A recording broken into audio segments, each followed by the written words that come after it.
नमस्कार भाइयों और बहनों, मैं हूं आपका दोस्त अविनाश और स्वागत है आपका आपके अपने YouTube channel the quick library के मुंशी प्रेमचंद रेडियो सीरीज में। और आज आपके लिए हाजिर है मुंशी प्रेमचंद की लिखी हुई एक और खूबसूरत कहानी, नेऊर। तो ये कहानी है एक उम्रदराज आदमी नेऊर की, जो बहुत ही मेहनती है और वो अपनी जीवन साथी के लिए इतना पैसा छोड़कर जाना चाहता है ताकि उसके बाद भी उसकी जीवन संगनी का जीवन आराम से कट जाए।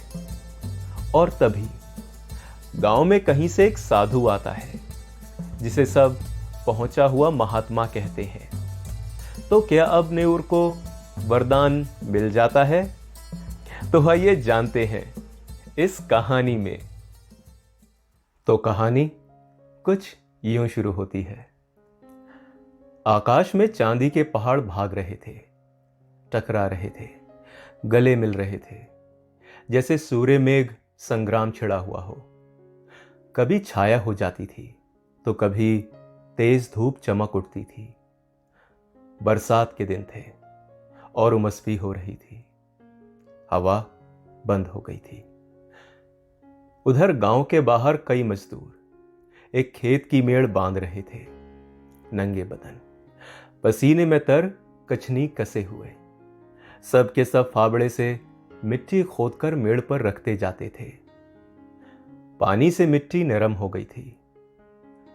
गोबर ने अपनी कानी आंख मटका कर कहा, अब तो हाथ नहीं चलता भाई, गोल भी छूट गया होगा, चबेना कर लें?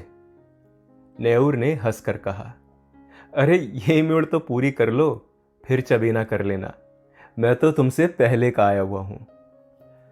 दोनों ने सर पर झौआ उठाते हुए कहा, तुमने अपनी जवानी में जितना घी खाया होगा नेऊर दादा, उतना तो अब हमें पानी भी नहीं मिलता। नेऊर छोटे डील का गठीला, काला फुर्तीला आदमी था। उम्र 50 के ऊपर थी, मगर अच्छे अच्छे नौजवान उसके बराबर मेहनत ना कर सकते थे। और अभी 2-3 साल पहले ही कुश्ती लड़ना छोड़ दिया था। गोबर, तुमसे तमाकू पिए बिना कैसे रहा जाता है नेऊर दादा? यहां तो चाहे रोटी ना मिले, लेकिन तमाकू के बगैर नहीं रहा जाता। दीना, तो यहां से जाकर रोटी बनाओगे दादा? बुढ़िया कुछ नहीं करती। हमसे तो दादा ऐसी महरिया से एक दिन भी ना पटे। नेऊर के पिचके खिचड़ी मूछों से ढके मुख पर हास्य की स्मित रेखा चमक उठी, जिसने उसकी कुरूपता को और भी सुंदर बना दिया।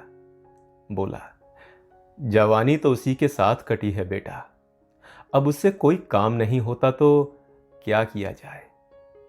गोबर, तुमने उसे सिर चढ़ा रखा है, नहीं तो काम क्यों ना करती? मजे से खाट पर बैठी चिलम पीती रहती है और फिर सारे गांव से लड़ा करती है। तुम बूढ़े हो गए हो, लेकिन वो तो अभी जवान बनी बैठी है। दीना, अरे जवान औरत उसकी क्या बराबरी करेगी? सेंदूर, टिकुली, काजल, मेहंदी, इन सब में ही तो उसका मन बसता है। बिना किनारदार रंगीन धोती के उसे कभी देखा है क्या? उस पर गहनों से भी उसका जी नहीं भरता। तुम तो गऊ हो दादा, इससे निबाह हो जाता है, नहीं तो अब तक गली गली ठोकरें खा रही होती। गोबर, मुझे तो उसके बनाव सिंगार पर गुस्सा आता है। काम कुछ ना करेगी, पर खाने पहनने को चाहिए अच्छा। नेऊर, तुम क्या जानो बेटा, जब वो आई थी तो मेरे घर 7 हल की खेती होती थी। रानी बनी बैठी रहती थी। जमाना बदल गया तो क्या हुआ, उसका मन तो वही है। घड़ी भर चूल्हे के सामने बैठ जाती है तो आंखें लाल हो जाती हैं और फिर मूड थामे बैठ जाती है। मुझसे तो ये देखा नहीं जाता। इसी दिन रात के लिए तो आदमी शादी ब्याह करता है, और इसमें क्या रखा है? यहां से जाकर रोटी बनाऊंगा, पानी लाऊंगा। तब कहीं जाकर वो 2 कौर खा पाएगी। नहीं तो मुझे क्या था, तुम्हारी तरह 4 फंकी मारकर 1 लोटा पानी पी लेता। पर जब से बिटिया मर गई है, तब से तो वो और भी लस्त हो गई। ये बड़ा भारी धक्का लगा उसको। मां की ममता हम तुम क्या समझेंगे बेटा। पहले तो कभी डांट भी देता था, पर अब किस मुंह से डांटूं। दीना, अच्छा तुम कल पेड़ पर काहे को चढ़े थे? अभी तो गूलर भी कौन सी पकी है। नेवर, उस बकरी के लिए थोड़ी सी पत्तियां तोड़ रहा था। बिटिया को दूध पिलाने के लिए बकरी ली थी, और अब बकरी बूढ़ी हो गई है, लेकिन थोड़ा सा दूध दे देती है। उसी का दूध और रोटी बुढ़िया का आधार है।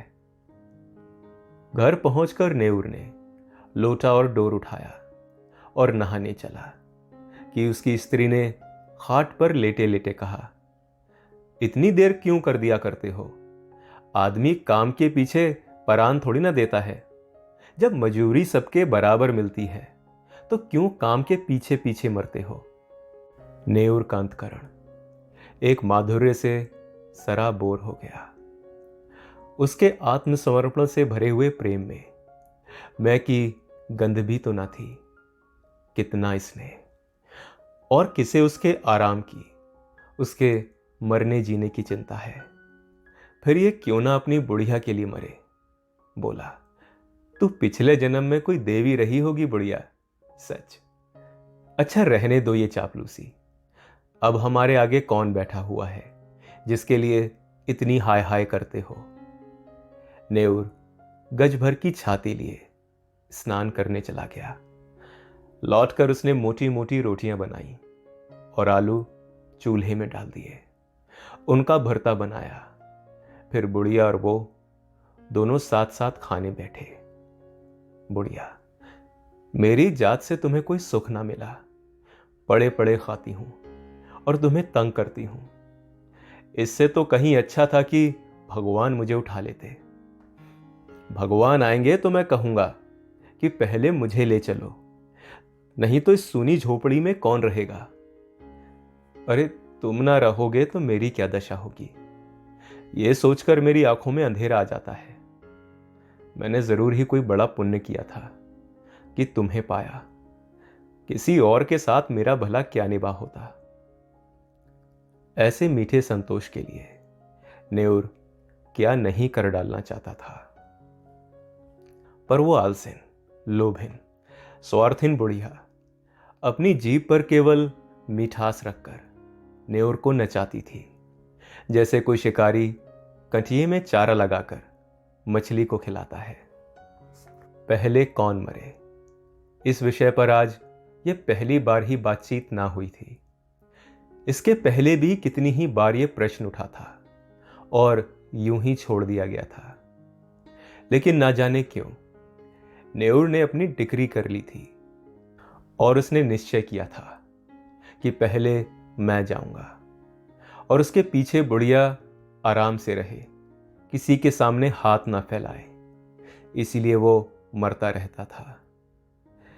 जिस भी काम से हाथ में 4 पैसे जमा हो जाए, कठिन से कठिन काम जिसे कोई ना कर सके, नेउर करता। दिन भर फावड़े कुदाल का काम करने के बाद रात को वो ऊख के दिनों में किसी की ऊख पेरता या खेतों की रखवाली करता। लेकिन दिन निकलते जाते थे और जो कुछ भी वो कमाता था वो भी निकला जाता था।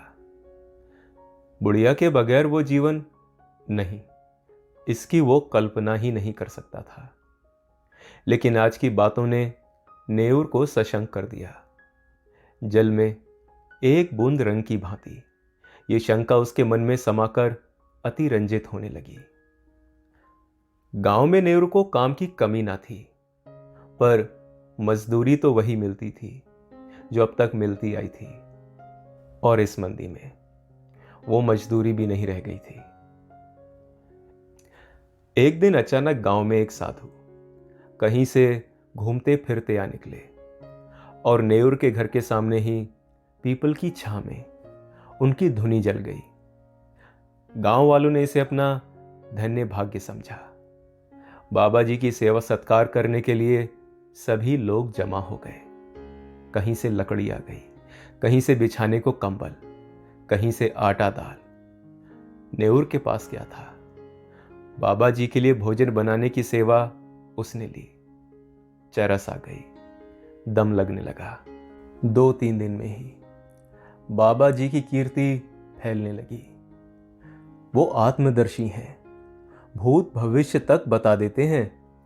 लोभ तो छू भी नहीं गया, पैसे को हाथ से नहीं छूते। और भोजन भी क्या करते हैं, 8 पहर में 1-2 बाटियां खा ली बस। लेकिन मुख दीपक की तरह दमक रहा है। कितनी मीठी बानी है। सरल हृदय नेऊर बाबा जी का सबसे बड़ा भक्त था। उस पर कहीं बाबा जी की दया हो गई तो पारस ही हो जाएगा, सारा दुख दलिद्र मिट जाएगा।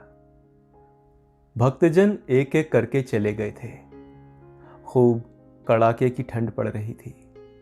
केवल नेऊर बैठा बाबा जी के पांव दबा रहा था। बाबा जी ने कहा, बच्चा, संसार माया है, इसमें क्यों फंसे हो?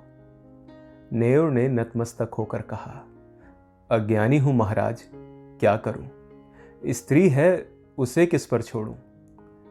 तो तू समझता है कि तू स्त्री का पालन करता है, और कौन सहारा है उसे बाबा जी?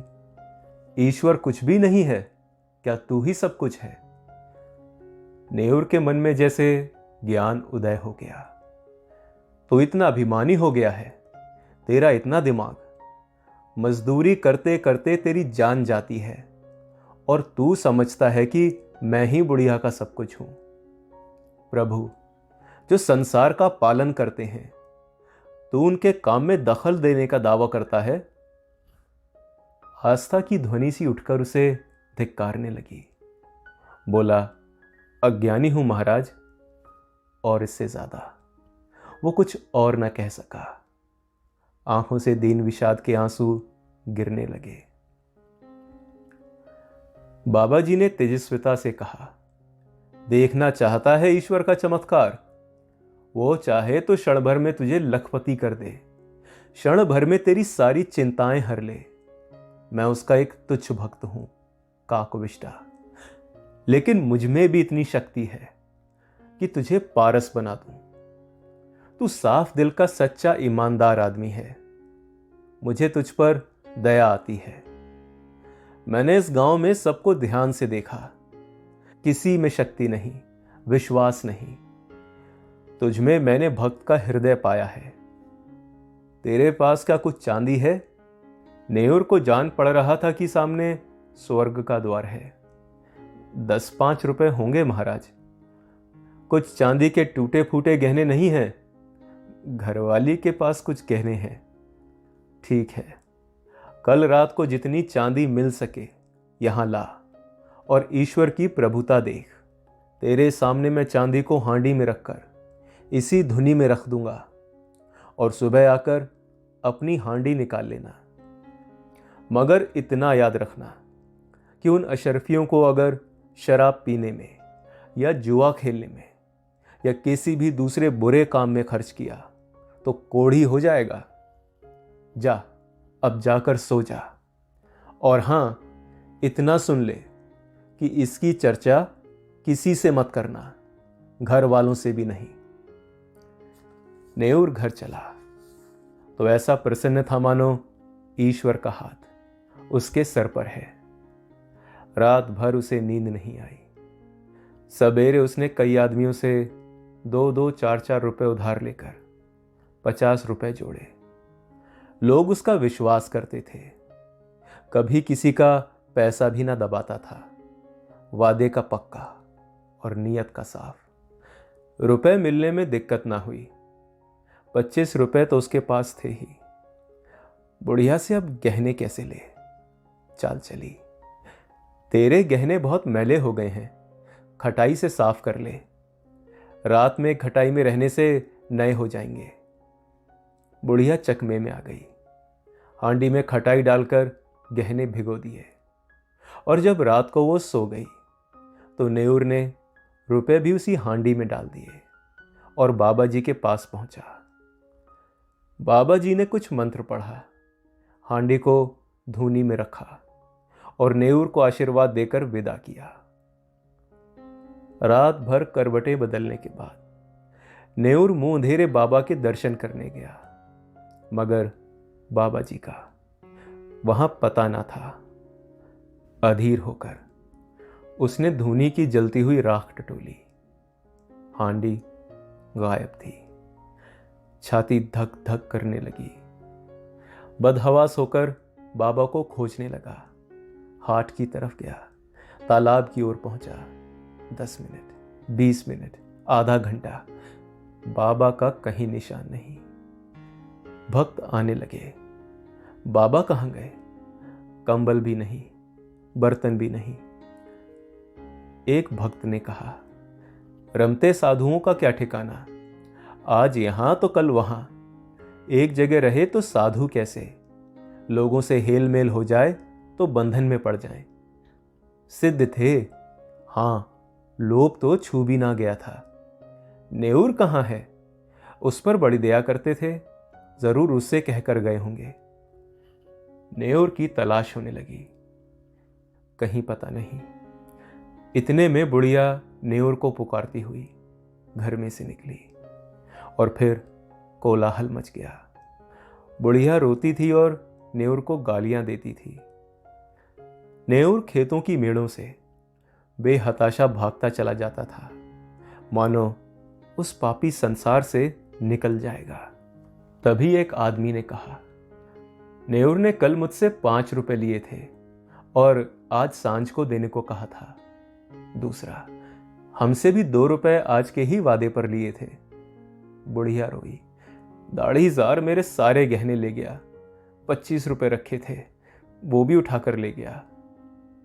लोग समझ गए बाबा के भेष में कोई धूर्त था, नेऊर को दगा दे गया। ऐसे ऐसे ठग पड़े हैं संसार में। नेऊर के बारे में किसी को ऐसा संदेह नहीं था। बेचारा सीधा साधा आदमी आ गया पट्टी में, अब मारे लाज के कहीं छिपा बैठा होगा। 3 महीने गुजर गए।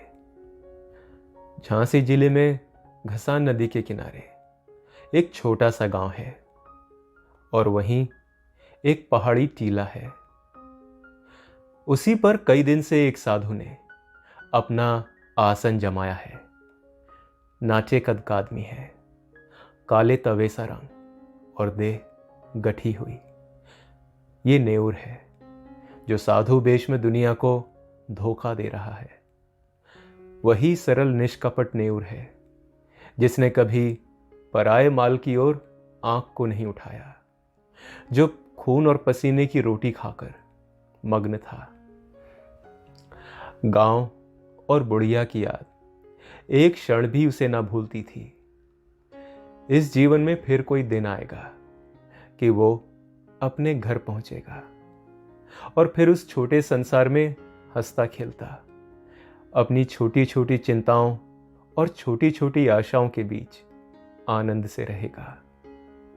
वो जीवन कितना सुखमय था।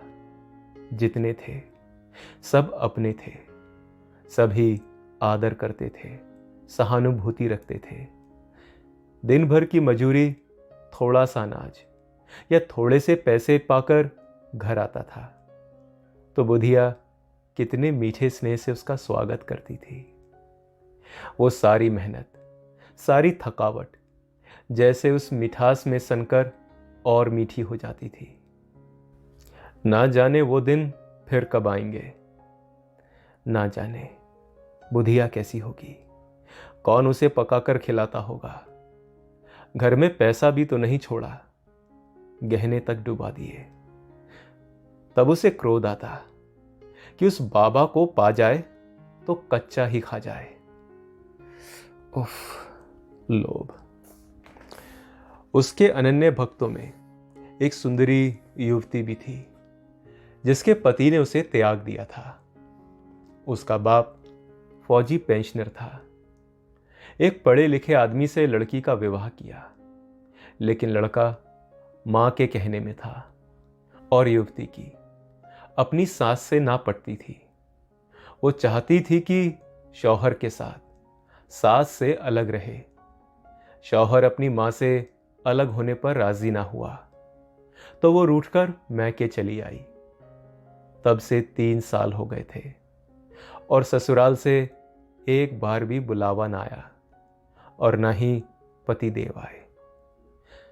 युवती महात्माओं के जरिए किसी तरह पति को अपने वश में कर लेना चाहती थी।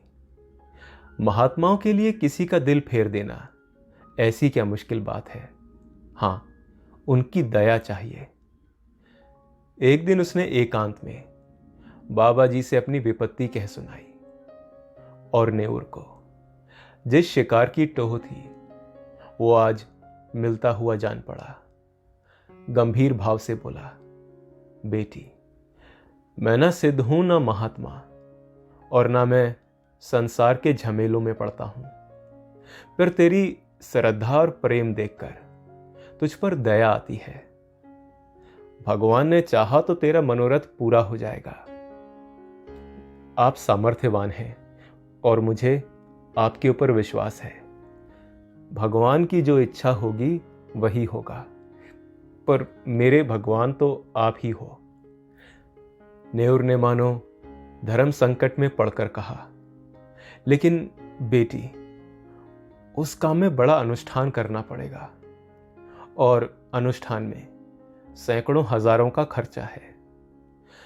उस पर भी तेरा काज सिद्ध होगा या नहीं ये मैं नहीं कह सकता। हां, मुझसे जो कुछ हो सकेगा वो मैं कर दूंगा, पर सब कुछ भगवान के हाथों में है। मैं माया को हाथों से नहीं छूता, लेकिन तेरा दुख देखा नहीं जाता। और उसी रात युवती ने अपने सोने के गहनों की पेटी लाकर बाबा जी के चरणों पर रख दी। बाबा जी ने कांपते हुए हाथों से पेटी को खोला और चंद्रमा के उज्जवल प्रकाश में आभूषणों को देखा। उनकी आंखें झपक गईं। ये सारी माया उनकी है। वो उनके सामने हाथ बांधे खड़ी कह रही है, मुझे अंगीकार कीजिए।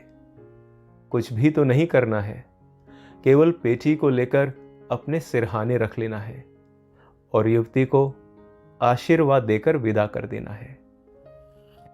और कल सुबह जब वो आएगी तो उस वक्त तक वो उतना दूर जा चुका होगा जहां तक उसकी टांगे ले जाएंगी। ऐसा आशातीत सौभाग्य है।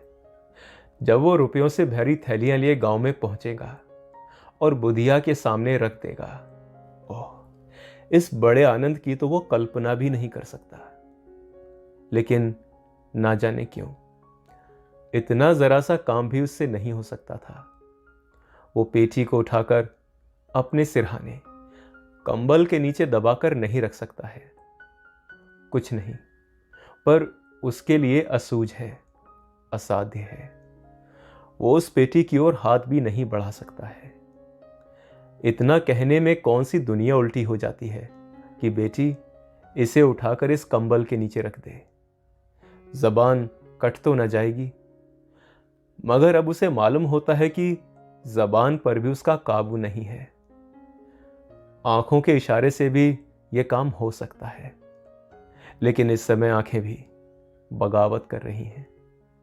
मन का राजा इतने मंत्रियों और सामंतों के होते हुए भी अशक्त है, निरीह है। लाख रुपए की थैली सामने रखी हो, नंगी तलवार हाथ में हो और गाय मजबूत रस्सी से बंधी हो, तो क्या उस गाय की गर्दन पर उसके हाथ उठेंगे? कभी नहीं। कोई उसकी गर्दन भले ही काट ले, वो गौ की हत्या नहीं कर सकता। जिस अफसर को वो 3 महीनों से खोज रहा है, उसे पाकर आज उसकी आत्मा कांप रही है। तृष्णा किसी वन्य जंतु की भांति अपने संस्कार से आखेट प्रिय है, लेकिन जंजीरों से बंधे बंधे उसके नाखून गिर गए हैं और दांत कमजोर हो गए हैं। उसने रोते हुए कहा, बेटी, पेटी उठाकर ले जाओ। मैं तो तुम्हारी परीक्षा कर रहा था। जाओ, तुम्हारा मनोरथ पूरा हो जाएगा। चांद नदी के पार वृक्षों की गोद में विश्राम कर चुका था।